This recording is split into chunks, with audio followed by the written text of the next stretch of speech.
What, you have a podcast? Really? Computer, show the historical documents. It's just time for a theocratic monarchy. King Trump, for life. Let's go. I said, no, Sean, I'm going to be a dictator. I said that. Hello and welcome to another episode of Recovery from Politics Podcast. I'm your host, Kyle Frame, and today is Friday, February 9th, 2024. Boy, I really thought I'd be spending all day talking about a horrible Supreme Court decision about to happen. If you need, Elie Mystal over at The Nation has already got his piece up. If you're on Twitter, you can follow him. He gave a very long live reaction to the whole Supreme Court thing, and good God, it looks like it could be 9-0. It's even worse than we thought, because even the liberal justices were in on it.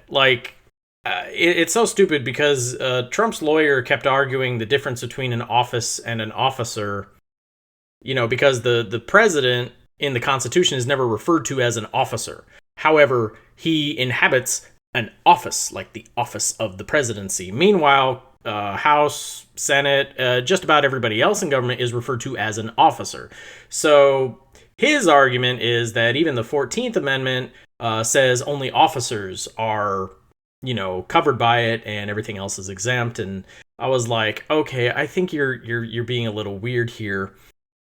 I think the argument's ridiculous, because he also argued that because of that, Trump singularly would be exempt from the 14th Amendment, but for example, Biden would not, because Biden has been a senator, therefore he has been an officer, he has taken the oath as an officer, so therefore the 14th Amendment totally applies to him, and obviously just about every other president we've ever had, because typically presidents have served in some capacity in government prior to becoming president. Trump is unique that way. He just jumped right in. He was never in the military, he was never in government, his first job was president, so he's trying to make that argument, and I'm just like, no, that's ridiculous. I don't know. It was very bad, and as usual, the Republican justices, they actually tried to help him in their questioning. It was really bad. He's not a good guy. I think he was a Texas lawyer who actually came up with the whole bounty abortion thing. So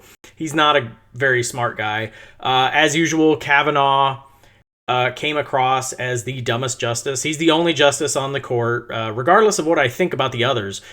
He's the only justice on the court who I actually think, yeah, I'm smarter than you. I listened to his all his hearings and everything else, and even before the rape allegations, just the first day of hearings, when it's typical questions. What do you think of Roe? What do you think of this? I just sat there the whole time like, this guy is not impressing me. I think I'm smarter than him. Usually Supreme Court justices are like, okay, I disagree with everything you said, but you sound smart. Kavanaugh does not. He still maintains that. The shocker was Jackson, who is Biden's pick for the Supreme Court. She seemed to actually have a good point. So a few days ago, I mentioned that in the immunity case, the argument is that the founders were intelligent guys. They knew how to write words clearly.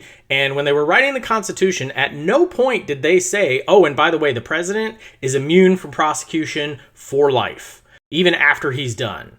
They don't say that. They specifically don't say that. And if they thought that that was a good idea, you'd think that they would add that in, right? Because these guys are smart and they know words.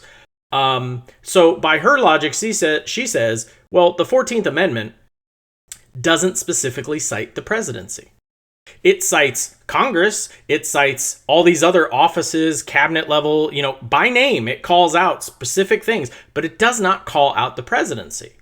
And historically, it looks like the first few drafts of the 14th Amendment did cite the president and the vice president.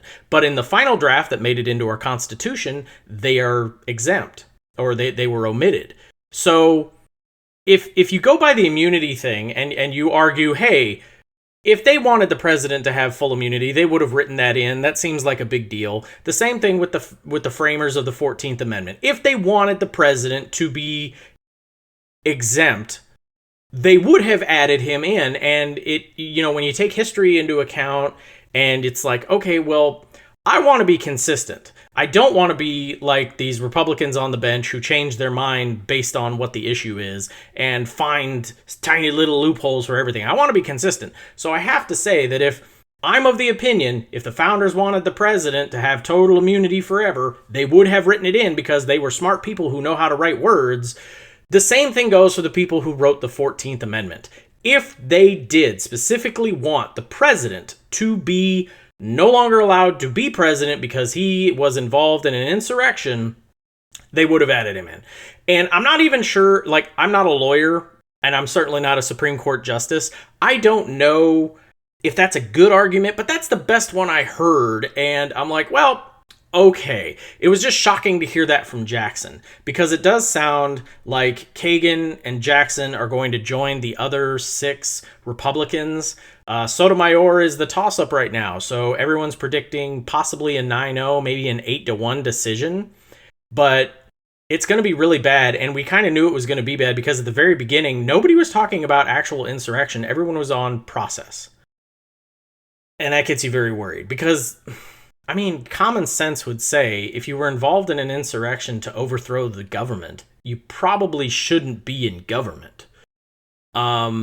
But they weren't interested in that. They were actually interested in everything else. But anyway, the Supreme Court's not going to save us from this. Colorado and Maine will be forced to have Trump on the ballot. Anything less than 8-1, I would be shocked by. Really.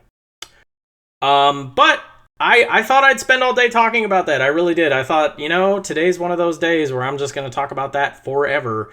And it turns out, no, that's not what's going on. It's way worse. It got so bad, so very, very bad.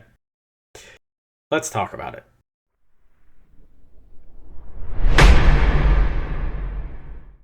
So I'm going to try to get through this as quickly as possible because there's a lot and I don't want this thing to be 3 hours long. So apologies. When it comes to Biden's classified documents, the report was released yesterday by a lawyer named Hoor, who was appointed by President Trump, which should have been a red flag, but anyway, we're getting ahead of ourselves. 1, yes, your notes are top secret. When I was in the Navy, it was very clear if I take notes on something, I had to get the top secret stamp that, and then my notes were then top secret.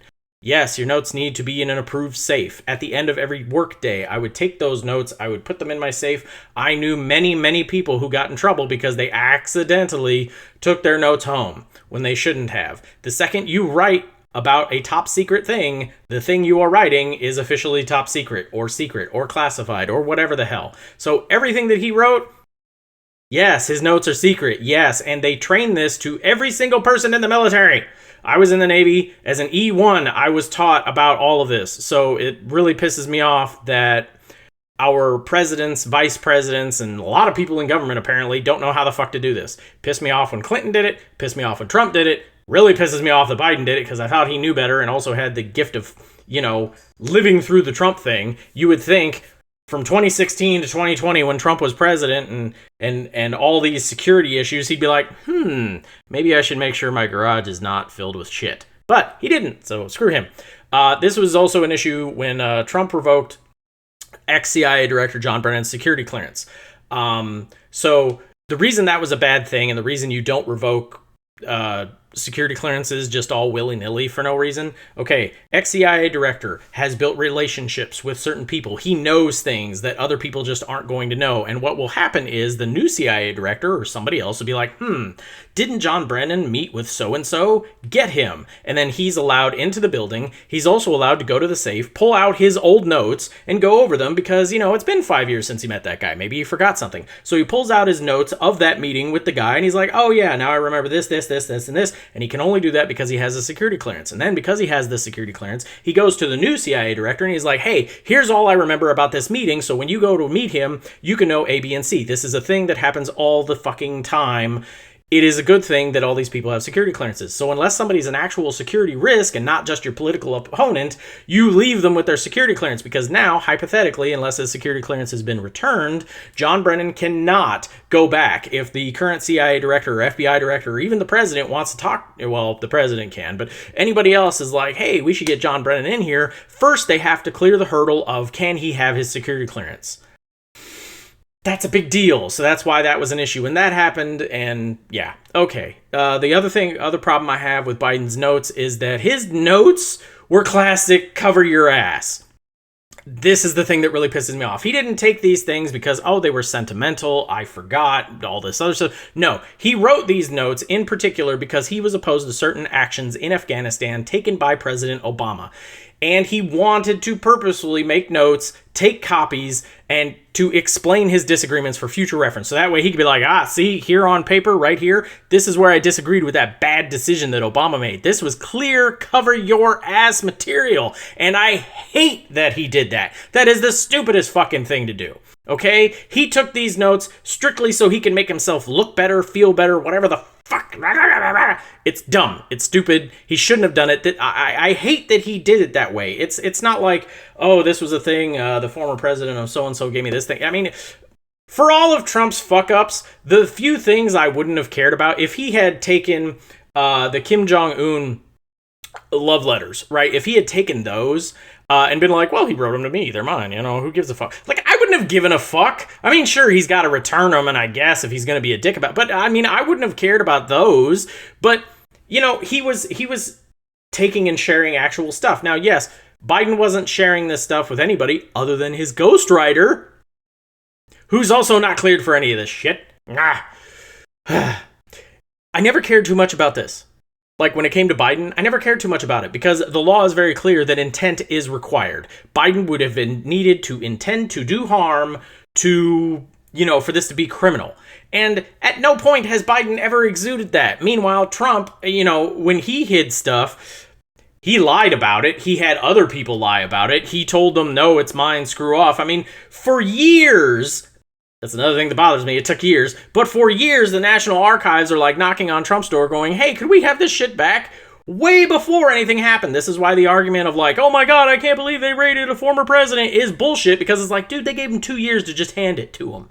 He didn't have to do anything. He lied so much that they finally were like, man, fuck it. Okay, go. I mean, seriously, if the cops come to your door, knock and say, hey man, we have a warrant, and you're still like, fuck you, you can't come in. Eventually, they're gonna get the big thing that knocks down your fucking door to come in. It's just, eventually it's going to happen. But anyway, there was no intent to do this. No one thought it was. I don't recall a single note or anything saying, oh my God, I can't believe Biden did this. He's such a criminal. Like, nobody was thinking that. Everyone knew this would not end in criminal prosecution, which is why I thought at the time the appointment of a special counsel to begin with was absolutely ridiculous and a fireable offense by Merrick Garland, who is the shittiest attorney general I've ever seen. Never mind that he appointed a Trump appointee Republican to investigate his own president for something that he knew and everyone knew was not criminal. It was not criminal. Nobody knew this. The attorney general could have just sent in a couple FBI guys quietly. Hey, go look at this. Yeah, okay. It would have been very clear. He could have told the FBI, okay, FBI, I need you to go investigate the president's homes. Okay. If you find evidence of criminal wrongdoing, then we can investigate. Then we could do that. But for right now, yeah, no, we all know he just forgot this shit. I mean, he wasn't going to like flaunt this shit anywhere. Okay, come on. So, that bothers me. Yes, he should have been fired immediately. Now, another thing. Recall when Attorney General Bill Barr released the Mueller report. He didn't just do it all at once. He had a press conference. He controlled the narrative by announcing the good things first, like Trump didn't commit any crimes and he's not going to be prosecuted, and just omitted all the bad things. Garland just released this whole damn thing, apparently without any review. He had the power to omit certain things, and he did not. Now, zero lawyers would have thought this improper, given what he would have omitted would have zero to do with the actual investigation, and this is the crux of the problem. The standard operating procedure when a politician or anyone with a half-decent lawyer is being asked questions under oath is to obfuscate with, I don't recall, or even, I'll plead the fifth, which is not an admission of guilt. Biden did not use these statements tactically like Trump has done, or if you're old enough, both Clintons in their investigation love the I don't recall shit. And while last night he claimed he was so offended by some of the questions that threw him off, he also didn't do that. Like, for example, regardless of the validity of the questions being asked, there are two that really bother me. And I'm going to read this thing right here. We'll put it up on the screen.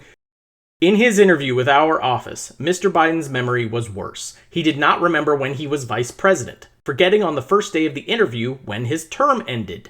Quote, if it was 2013, when did I stop being vice president? Unquote. And forgetting on the second day of the interview when his term began. Quote, in 2009, am I still vice president? Unquote. He did not remember, even within several years, when his son Beau died. And his memory appeared hazy when describing the Afghanistan debate that was once so important to him. Among other things, he mistakenly said he, quote, had a real difference, end quote, of opinion with General Carl Eikenberry, when in fact Eikenberry was an ally whom Mr. Biden cited approvingly in his Thanksgiving memo to President Obama. End of that. Again, I will note, neither of these questions has jack nor shit to do with the investigation and should have been stricken from the report by a competent attorney general. No one would have balked at this. A competent attorney general would have been like, dude, this shit has nothing to do with your investigation. Get it the hell out of this. And he would have been within his rights, within his powers. And again, nobody would have argued with this. Does this, I mean, you've seen it. If you've watched any law show with lawyers at any point, what always happens? The opposing lawyer always jumps up, objection, relevance, and the judge always administers a warning to the lawyer like, yeah, keep it on topic, right? That's what should have happened here. The attorney general, who has failed at his job miserably over and over again, let this be released. Questions that have nothing to do with the actual problem, with the thing that he's investigating. Now, had these questions led to another crime, that would have been different. Again, it's not bad that he asked these questions. It's bad that it's included in the report. Like, there's going to be boxes and boxes of information and the entire, transcript of the interviews with President Biden. Those weren't released. The report was. So it's very possible there are more questions in here we don't know about that made everything look good, bad, whatever, but the report has them included, which is the problem. Now, he was vice president from 2009 to 2016. I know this, and it was not me. And while you can argue that he was grieving and perhaps did not remember the exact date of his son's passing, he was off by several years, per the report. So you can be mad at me all you want. But I think you should have the year correct when your son died. Like, just the year. I don't care about the month. I get that shit, man. You could be like, I know it happened in the fall of 2018. What? I get it. I understand. I'm not a monster. But you should get the year right, man. Like, seriously. And again, we're not talking about an elderly man in his 80s. We're talking about the fucking president of the United States. He has to know certain things. He has to have a certain mental acuity about it. Now, he claims in his defense that he gave this interview the day after the October 7th terrorist attacks. First off, why? Why didn't your attorney general be like, dude, we can wait a few days? Can we, just wait until next week? Push it aside?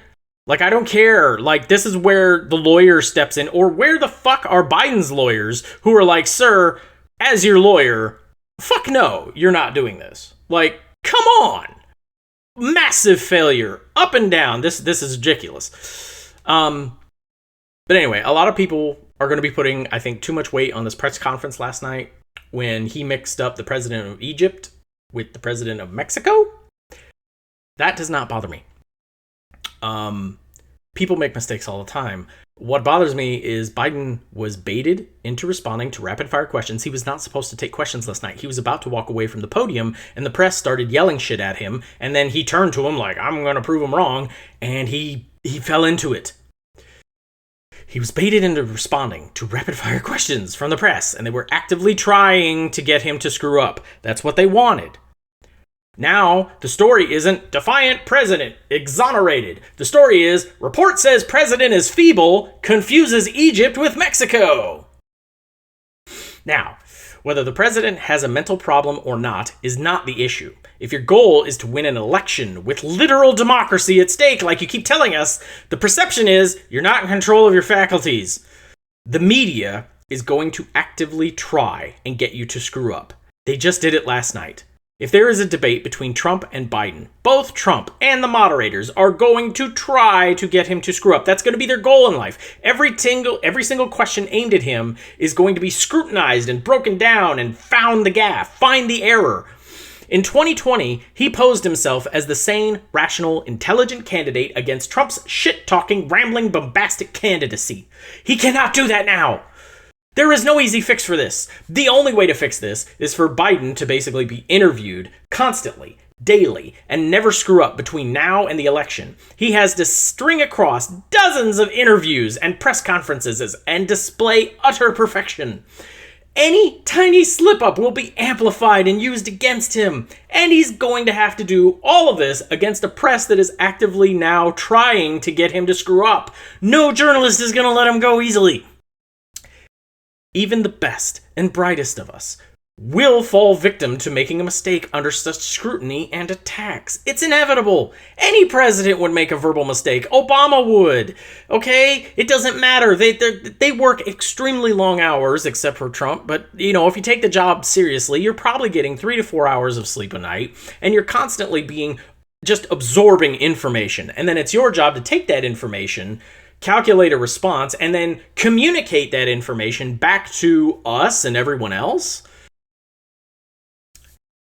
I called President Biden's loss in 2024 inevitable. The second Garland appointed a special counsel over those documents.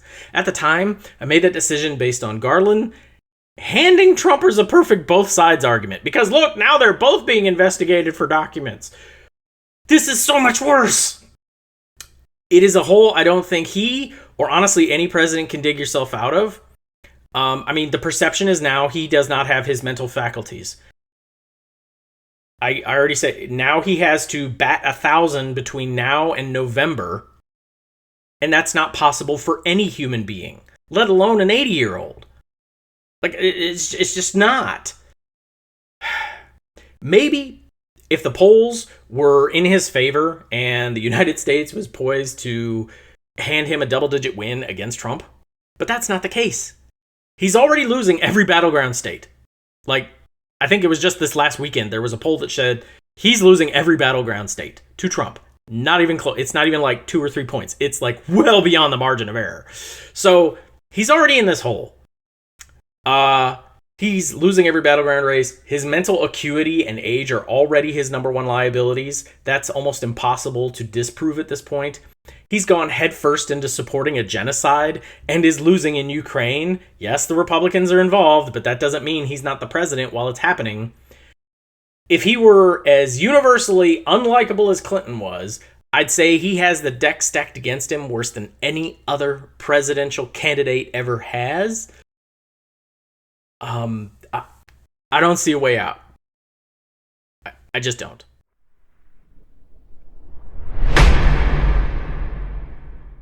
Need more coffee. Okay. So what's the fix? It's not easy. Everyone's gonna hate it, but I honestly don't see another way out. So, my magical fix for this shit situation we've been handed. Step 1. Vice President Kamala Harris should invoke the 25th fucking amendment. The cabinet should go ahead and remove Biden. And this is barring Biden just reading the tea leaves and getting out himself, but I don't think he's going to. He has this mentality of, I was born to do this. The man's been running for president since 1980. He's not gonna... I don't see him giving up at this point. He might have been talked into not going for a second term earlier, but now it's too late for that. Newly sworn in President Harris's first act should be to fire Merrick Garland. Do not ask for his resignation. Fucking fire him like Trump would. Just put it out in a tweet. Fuck you, dude. Get the fuck out of here. You are not my attorney general. Newly elected or newly sworn in President Harris should then announce that she is not running for president. There's too much on her plate. Honestly, this should be a springboard towards 2028. Honestly. She has too much on her plate. She has a genocide in Israel. Ukraine is getting screwed by Republicans in Congress. Just come out and be like, I cannot begin a presidential campaign this late in the game and do all the things. Just do that. Biden should accept the removal. I think he should float his choice as vice president for Harris. Be like, hey, I think this person would be a good person. And he should do that publicly. He's like, I would pick this person, and the Senate would approve him. Whatever. And say, you will fully support the eventual nominee in the convention. DNC. Good Lord, fix your shit. You have a short time, and Dean Phillips is the only guy left, and he ain't it. Guy's an idiot. Thinking Marianne Williamson wishes she would have held off on dropping out by just like 2 days or so. Dems, don't screw this up. You have to go young. You can't let some old fucker like Joe Manchin sneak in and try to be the savior. Don't do that. Pick someone. Every Dem needs to publicly endorse that one immediately. Yes. This is going to look like a shady backroom deal, but we are on a very condensed timeline and the primaries have already begun. The American people accepted it when everyone dropped out and endorsed Biden last time. I don't think it's going to be a problem this time. Another thing is, this is not the time to try and appeal to certain demographics. You are picking young because you just kicked your octogenarian to the curb for being old. Other than that, do not try and force a woman or any person of color or sexual identity into this position. This is not the time. Now, if you honestly think you have the perfect young candidate who happens to be a woman or person of color or sexual identity, by all means, go with that person. But do not force it. Choose the best candidate, period. That's it. Now, that's what I think they should do. As for my own personal choice, I have long been a fan of Pete Buttigieg, not because I love his politics. He is a classic corporate Democrat. I hate those fuckers. However, I do think he is the single best communicator that the party has right now. He is smart. He speaks very well without talking down to you. That is actually very hard to do. And he is young. I think that's kryptonite to Trump. Okay, Trump needs someone who makes his gaffes not look so good. Buttigieg isn't going to gaff, right? Not in like an old way, not the way Trump does. We're not worried about MAGA. They're going to vote for Trump or whoever makes the left cry the most because that's their politics. It's all personal grievance and revenge. 0 Democrats are going to win them over. This is the mistake of the Biden campaign right now, is they keep trying so hard to win over Republicans. And I'm like, dude, they really don't like you. Like, why does every Democratic president in my lifetime try so hard to be liked by the Republicans? It fucking drives me crazy. Biden actually believes there are still good Republicans. There are not. They're all garbage people, every single one of them, and they deserve to lose repeatedly. They've embraced the lost cause so much that they've become the lost cause. But Buttigieg can speak to centrists and independents. He can certainly calm the Never Trump Republicans who, they say they're Never Trump, but I don't know about that. I think if this were any normal Democrat versus, say, like Nikki Haley, I think Haley would win. I think those Never Trump Republicans would be like, yeah, bye, Democrats, bye. Even though the Democrats have worked so hard to get them to love them. I would love Bernie, but again, Biden has made age completely toxic right now to a presidential campaign. You can call it ageism all you want. It is now a political reality. If you are really old, people are not interested right now in that for president. I have no problem with it. I'm just telling you what it looks like the rest of the country is saying. And the rest of the country right now, every single time there's a poll, every single time there's a post on social media, is constantly saying the same thing. Oh my God, we hate old people running this fucking country. Nancy Pelosi, Dianne Feinstein. I mean, it's just a long list of old people, and we're so tired of it. Mitch McConnell has his moments. Biden has his. Trump has his. It's a thing right now. I hate it, but it's true. Nobody wants it. Maybe it's ageism. Maybe it's just the fact we do have too many old people in charge, and they are making too many mistakes to the point that that's now the narrative. And it's unfair to ones that aren't doing that. From my knowledge, I don't think Bernie Sanders is making the same kinds of screw-ups, but also the microscope isn't on him as much these days. He has been very much silenced thanks to Biden. So, we're talking about preserving democracy, and if that is your goal, and if you truly believe that Trump is an existential threat to it, then you have to be very serious about it. You have to be pragmatic about it. You have to get Biden out of there. Sooner the better. I don't think Harris is it. I certainly don't think she can move from vice president to also candidate for president on this condensed timeline. I think the presidency, with all that's going on in the world, with all that is going on with Congress and everything else, is just going to be way too damn busy. I mean, if there was ever an argument that presidents should be limited to a single term, this is it. Honestly, the presidency is now such a demanding job. I do question whether even the best of them can campaign and do the job well. It just is. But I don't think that she should do it. I think, honestly, she should focus on doing a great job right now. And then 28 or 32, the next time it becomes available for her, she should run and be like, hey guys, I was president for 10 months and I didn't blow the world up and I did a good job. Like, people would want her to run again if she could prove she could do the job. And then, no longer Hillary, it would be Harris is now the most qualified person ever to run for president kind of deal. She's actually done the job and done it well. Which is the only reason I'm against her. I don't have a problem with her. I haven't seen her be capable, at like somebody I would be like, yes, you should be president. Like, I haven't seen that yet. That doesn't mean she doesn't have it. It just means I haven't seen it. It's very possible she's got it in her and just needs the opportunity, and this could be it. But I don't think that someone jumping into the race on February 9th, 2024, and also jumping into the presidency at the same time, I think that's a recipe for failure. You're either going to end up neglecting the campaign or the world, and that's not fair to us as people. So I want somebody who is not worried about that right now and can just focus on it. Again, Dean Phillips is not it. He believes that mass mandates are harmful, and so that just immediately, I'm sorry, I'm like, no, I'm sorry, you're done. You're trying to appeal to a certain demographic that honestly should die off.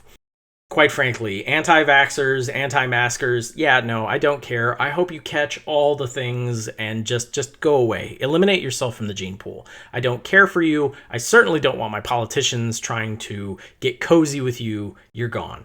Anyway, very sad Friday. I guess it was doomed to be sad because at first I was setting all this up to talk about the Supreme Court thing. And, yeah, that turned out to be the not so fantastic thing yesterday, but it wasn't even like the number one thing. It was the number two thing. And the number one thing was that the president was exonerated of any wrongdoing, but honestly only because he couldn't recall certain things. And I mean, the guy, he wrote in wrote in the brief that one of the reasons he's not prosecuting Biden is because he thinks Biden would come across as just an old guy who forgets things and no jury would convict him. And I'm like, that's not a reason not to do that. No.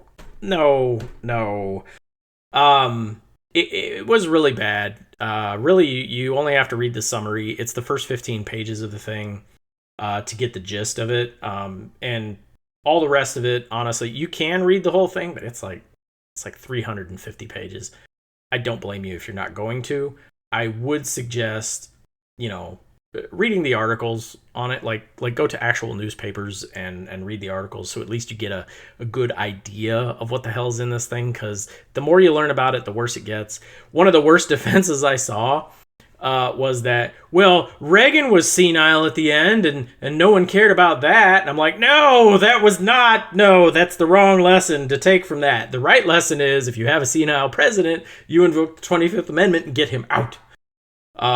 Seriously, Bush Sr. wasn't that damn bad. He would have been fine. He ended up being president anyway, so it wasn't that big a deal. But anyway, thank you very much for listening. So tomorrow I am going to create a compilation piece of all my A-block stories from this week. So if you've listened to everything or watched everything today, tomorrow when I put that out, don't. Because you've already heard everything. I'm not going to add anything new to it. If something massively strange happens, I'll put something out Sunday, just a quick brief of like a instant reaction kind of a deal. But otherwise, I hope to see you guys on Monday. Stay safe, get vaccinated. We'll see you next time.